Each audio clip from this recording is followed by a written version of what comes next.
Hello everyone, I wanted to show you this alarm clock AM FM radio that I have. So if you take a closer look here, you'll see all these different buttons and they are for different things. This moon button is for a beautiful night light and nature sounds.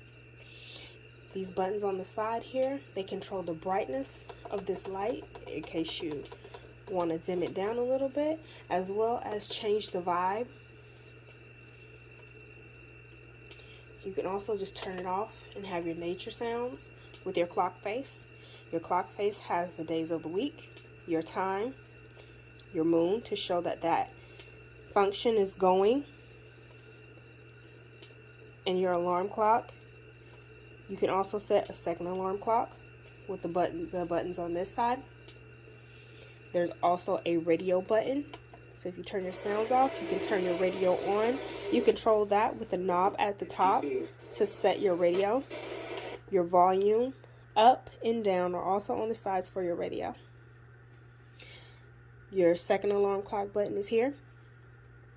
And there's also a button to dim or turn off your clock setting if it's too bright for you while you're trying to sleep.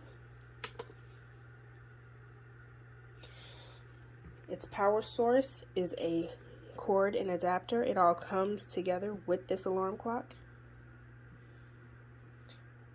Setting it up is super easy, super simple.